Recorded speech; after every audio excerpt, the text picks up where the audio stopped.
It was a freezing December morning in 1944 when Sergeant Mechanic James Walker received the most insane order of his life.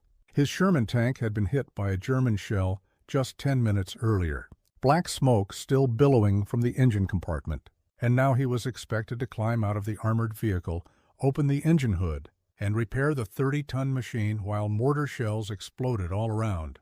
Any sane person would have called this suicide. But James was no ordinary person. He was an American combat mechanic, and what he did that day, and what thousands of men like him did throughout World War II, completely changed the outcome of entire battles and saved more lives than any general could ever count. This is the story of war's invisible heroes. The men who never fired a single shot, but who kept the guns running. The soldiers who didn't command armies, but who ensured those armies could keep fighting. This is the story of how American tank mechanics repaired vehicles destroyed under enemy fire and, in doing so, destroyed twice as many enemy tanks as any military strategy ever could. Before we continue, if you're enjoying this story, please subscribe to the channel and comment below what time you're watching this video. Now, let's dive into this extraordinary story. To understand the magnitude of what these men accomplished, we need to go back to the beginning. When the United States entered World War II in December 1941, the U.S. Army had a tank fleet that, frankly, was pathetic compared to the German machines. The Sherman tanks, which would become the symbol of American armored strength, were lighter, less heavily armored, and had less powerful guns than the fearsome German Panzer and Tiger tanks. A German Tiger could destroy a Sherman at a range of 2,000 meters. The Sherman could only pierce a Tiger's armor at 500 meters, and that was if it hit at the perfect angle. It was like bringing a knife to a gunfight. But the American generals knew a fundamental truth that the Germans completely underestimated. Wars aren't won by those with the best weapons alone. Wars are won by those who can keep their weapons working the longest. And that's where American genius came into play. While the Germans built perfect tanks that were impossible to repair on the battlefield, the Americans built tanks good enough that they could be repaired in a matter of minutes. Even under heavy fire, the philosophy was simple yet revolutionary. Every Sherman tank was designed from the ground up to be repairable. Every bolt, every plate, every component was designed to be quickly removed and replaced. Mechanics' manuals were written in plain language with clear diagrams. Parts were standardized. A Sherman engine in France was identical to a Sherman engine in Italy. Most importantly, mechanics were trained not only to repair tanks in the safety of a workshop, but to do so in the hell of the battlefield. Training began in the United States, on military bases where young recruits were transformed into combat mechanics. They didn't just learn to change oil and check tire pressure. They learned to diagnose problems while being bombarded with deafening noise. They practiced replacing entire engines with stopwatches ticking away. They were trained to work in the dark, using only touch. They trained to work amid smoke, fire, and simulated explosions. Because the American High Command knew that, on the real battlefield there would be no second chance to learn, and then came the invasion of Normandy in June 1944. Thousands of Sherman tanks landed on the beaches of France and immediately began confronting the German war machine. The first few days were brutal. Sherman tanks were destroyed in droves. Some were hit by cannon fire and rendered completely useless. But many were merely damaged. One tank might have its track destroyed. Another might have its engine hit by shrapnel. A third might have its transmission system compromised. By German logic, these tanks were dead and should be abandoned. But the Americans thought differently. For every tank unit, there was a team of combat mechanics that followed close behind. When a Sherman was hit, the crew evacuated, but the mechanics went in. While the battle still raged around them, while German machine guns still spat fire, while mortars still exploded, cratering the ground, these mechanics would climb out of their recovery vehicles, assess the damage, and get to work. James Walker was one of those men. On that freezing December morning, when his commander ordered him to repair the tank under fire, James didn't hesitate. He knew the unit needed that Sherman working. 3 other tanks had already been knocked out that morning, and the American defensive line was dangerously thin. If that Sherman didn't return to the fight, the position might be overrun. So James grabbed his tools, opened the engine hood, and got to work. The German shell had pierced the engine compartment and damaged the cooling system. Coolant was leaking, and the engine had overheated and shut down. To most people, this would mean the tank was finished, but James had been trained for just such a scenario. He identified the leak, found the damaged hose, and began replacing it. His hands worked with mechanical precision, even as he heard the whistling of shells passing overhead. A mortar shell exploded 30 meters away, showering him with dirt and rocks, but James kept working. 12 minutes later, he had replaced the hose, replenished the coolant, and restarted the engine. The Sherman roared back to life, and the crew returned. That tank returned to the fight and destroyed 2 German panzers that same day. And this wasn't an isolated story. This happened every day on every front of the war. In France, Belgium, Germany, Italy, and in the Pacific against the Japanese. American mechanics repaired tanks in impossible conditions. There are records of mechanics working under artillery fire so intense that the ground shook constantly. There are stories of men repairing tanks while enemy snipers tried to kill them. There are accounts of mechanics working for 18 hours straight, jumping from tank to tank, keeping entire units running. The numbers tell the story even more dramatically. In prolonged battles in Europe, it was common for 70 to 80% of Sherman tanks to suffer some form of damage. By German standards, this would have meant that these units were completely destroyed and unable to continue fighting. But the Americans could have 60 to 70% of these tanks back in combat in less than 24 hours. Some were repaired in less than an hour. This meant that an American tank unit that suffered heavy casualties in the morning could be back at nearly full strength by the afternoon. Compare this to the Germans.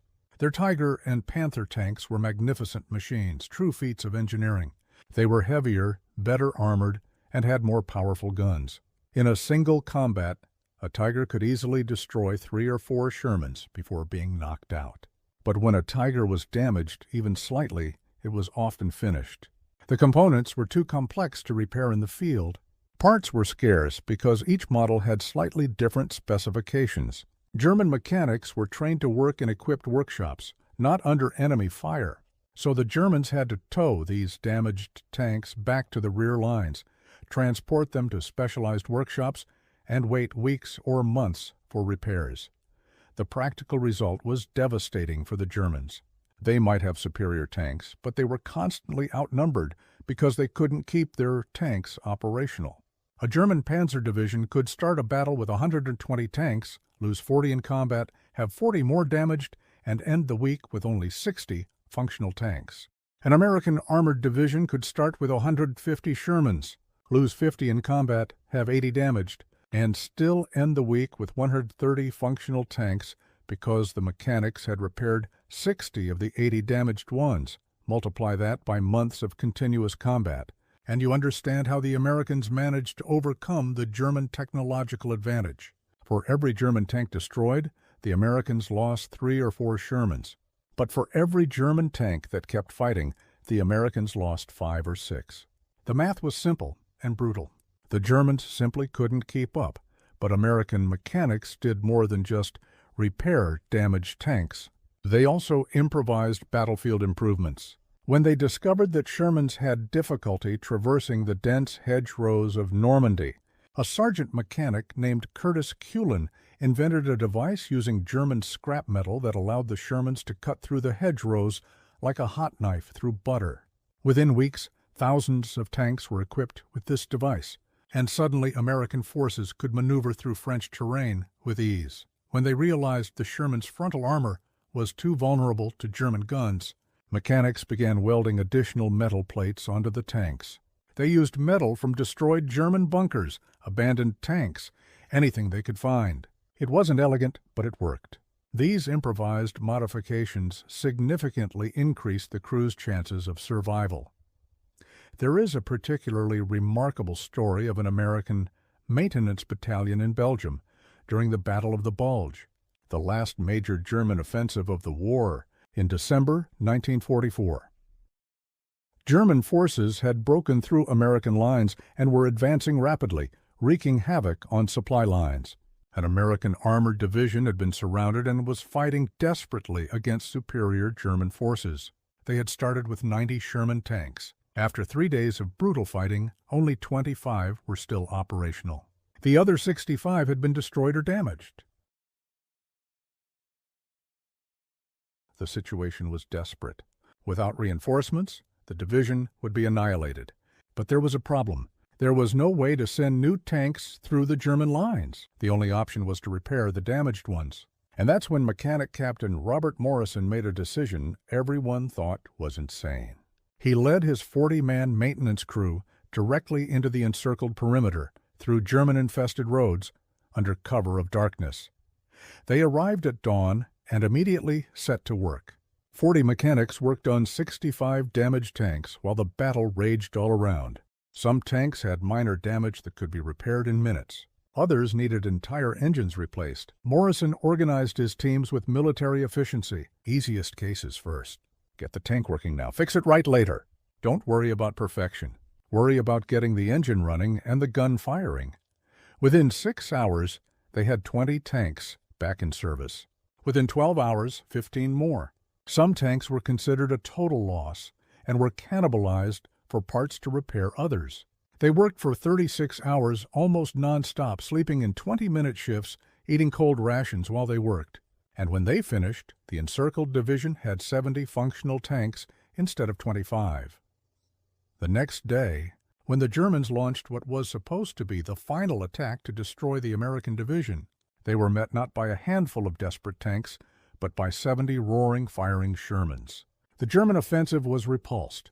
The division held out until reinforcements arrived, and all because 40 mechanics refused to accept that damaged tanks were dead tanks.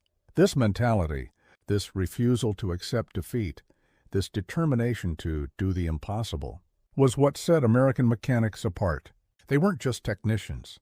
They were fighters. They understood that every tank they put back into action saved American lives and took enemy lives. They understood that their work as wrenches and welders was as important as that of any soldier with a rifle. And the final figures from the war irrefutably prove this. Throughout World War II, the United States produced approximately 50,000 Sherman tanks. Germany produced about 6,000 Tigers and 8,000 Panthers, its most advanced tanks. In direct combat, German tanks held a clear advantage. But when you consider that the Americans consistently maintained 2 to 3 times as many operational tanks as the Germans, the German technological advantage evaporated completely. Conservative estimates suggest that for every German tank destroyed in combat, there was another out of action due to mechanical problems or awaiting repair. For the Americans, the ratio was reversed. For every Sherman tank out of action, there were 2 or 3 ready to fight. This meant that at any given point in the war, the Americans had overwhelming numerical superiority, not because they produced so many more tanks, but because their mechanics kept so many more tanks running. There's a fascinating military report from 1945 that analyzed the effectiveness of American versus German armored forces. The report concluded that although German tanks were superior in almost every technical specification, American armored units were dramatically more effective in sustained operations. The primary reason cited wasn't superior crews, better command, or better supply logistics. It was simply the ability to keep tanks operational under all conditions. American combat mechanics didn't just keep tanks running. They created a force-multiplying advantage that transformed inferior machines into superior weapons through sheer operational availability. A captured German general said during an interrogation that the greatest surprise of the war for him was not the quality of American tanks, but rather their seemingly infinite quantity. He couldn't understand how the Americans always had more tanks, no matter how many the Germans destroyed. The answer lay in the mechanics working tirelessly on the front lines. But there's another layer to this story that's rarely discussed. American combat mechanics suffered casualty rates almost as high as tank crews. Repairing a tank under fire wasn't significantly safer than fighting in one.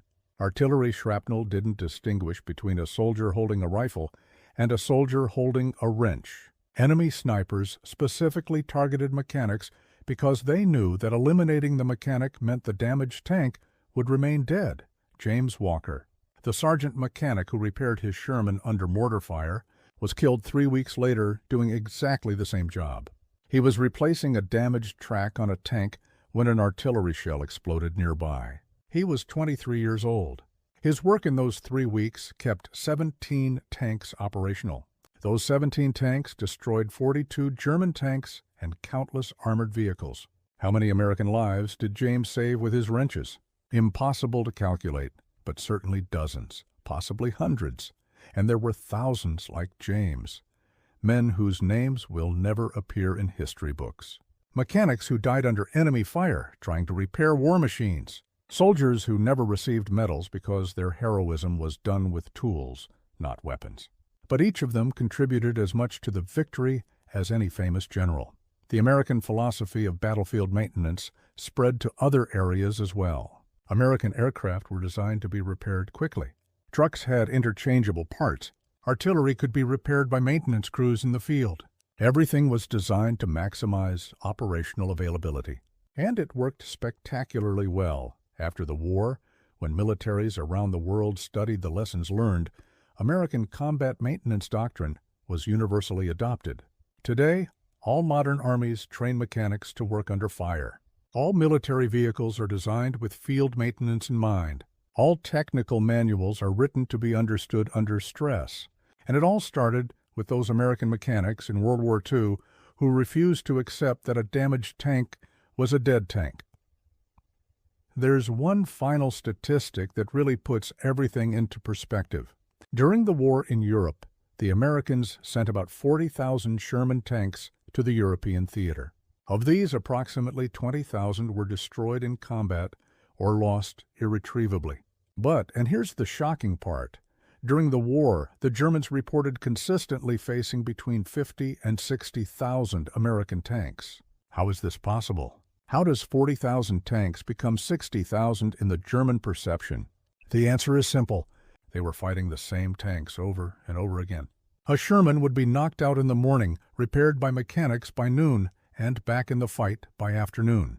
To the Germans, it looked like a different tank. They would destroy a Sherman in one position, advance, and find another Sherman in the next position, unaware that it was the same tank they had hit hours earlier. The American mechanics were essentially multiplying the American arsenal through resurrection. And that brings us back to the title of this story. Why did American mechanics repair destroyed tanks under fire? Because they understood that tank represented the difference between victory and defeat. Because they knew their comrades needed that machine working.